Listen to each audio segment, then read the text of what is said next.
Hello, xin chào tất cả các bạn đã đến với kênh Nấu Ăn Ngon TV.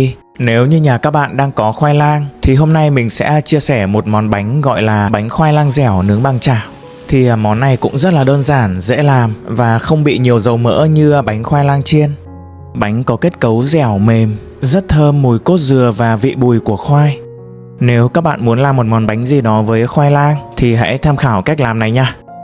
Bây giờ mời mọi người vào bếp với mình.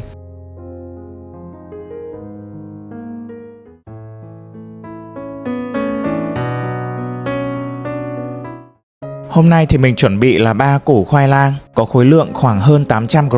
Một lát nữa khi mà gọt vỏ làm sạch, khối lượng sẽ còn lại là khoảng 700 g nha. Ngoài ra thì còn một số các nguyên liệu đi kèm là một lon nước cốt dừa 160 ml, 70 g bột năng, áng chừng khoảng nửa bát ăn cơm, 60 g đường và một chút xíu muối.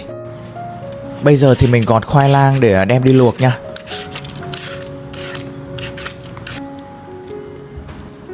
Rửa sạch, sau đó thì thái thành những miếng như này.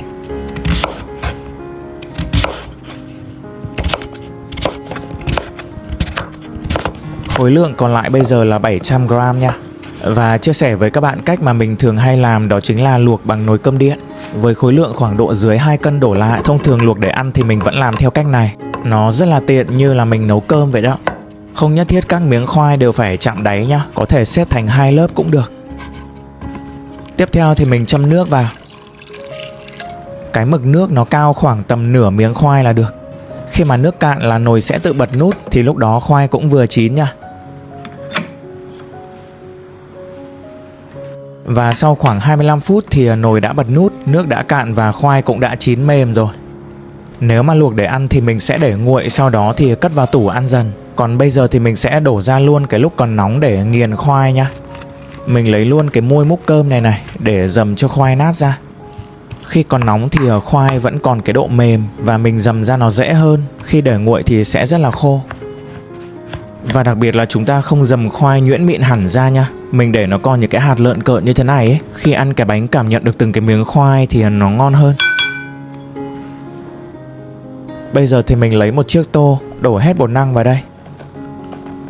Tiếp theo là nước cốt dừa. Loại đóng lon thì khá là đậm đặc nên là mình sẽ phải sử dụng thêm cả nước nữa, là thêm vào 150 ml nước. Còn nếu mà các bạn dùng nước cốt dừa mua ngoài chợ mà người ta tự làm á, thì có thể dùng hoàn toàn bằng nước cốt dừa thay cho cả cái phần nước này nha. Trở lại một chút để tráng cái lon. Tiếp theo là đường muối mình cũng cho vào luôn.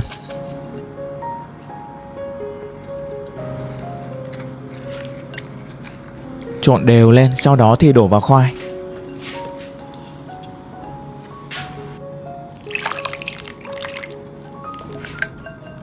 Sau đó thì các bạn đảo đều lên.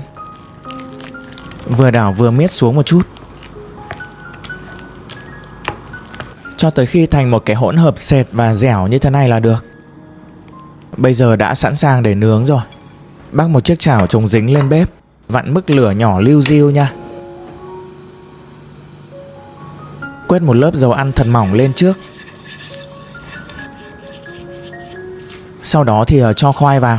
Tạo hình thì tùy các bạn, có thể tạo nhiều chiếc bánh nhỏ hoặc là một chiếc bánh lớn đều được. Mình thì đổ một chiếc bánh lớn luôn để cho nó nhanh. Mình làm cái độ dày vừa phải khoảng 1 cm. Lấy thìa vun lại xung quanh để tạo thành cái mép tròn đẹp hơn. Rồi sau đó thì mình đậy vung lại luôn để cho hơi nước làm chín bánh nhá. Nhớ là phải để lửa nhỏ nha, nếu không thì mặt ngoài sẽ bị cháy mà bên trong lại chưa chín đâu. Và đậy vung sau khoảng 8 phút thì mình mở ra và lật lại. Do là bánh có thành phần nước cốt dừa nên là khi nướng lên thì có mùi rất là thơm. Đó, màu rất là đẹp luôn. Sau khi lật mặt và đậy vung thì mình sẽ nướng thêm khoảng 5 đến 6 phút thôi. Nhớ canh coi chừng bị cháy đó nha.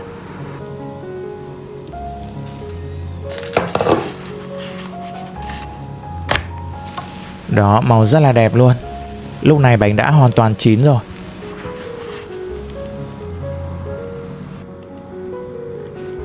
Và còn lại thì mình vẫn cứ làm tương tự thôi. Nếu mà các bạn có cái dừa nạo sợi ấy, có thể xen với một chút đường, sau đó thì đổ vào trộn cùng. Nướng lên ăn sẽ thú vị và ngon hơn. Với lượng ngày hôm nay thì mình nướng được 4 chiếc bánh lớn cỡ này nha. Vậy là mình đã chia sẻ xong cách làm món bánh khoai lang dẻo cốt dừa nướng chảo. Rất là đơn giản thôi đúng không? Món bánh này có kết cấu dẻo mềm vừa phải, rất thơm mùi nước cốt dừa. Và bên trong vẫn còn những cái miếng khoai lợn cợn ăn bùi bùi ngọt ngọt rất là ngon. Cách làm thì rất là dễ, lại không nhiều dầu mỡ. Hy vọng đây cũng là một công thức để cho mọi người tham khảo với nguyên liệu là khoai lang nha. Cảm ơn tất cả các bạn đã quan tâm theo dõi. Nếu thích thì hãy ủng hộ mình bằng cách like và đăng ký kênh. Tạm biệt và hẹn gặp lại các bạn ở những video tiếp theo.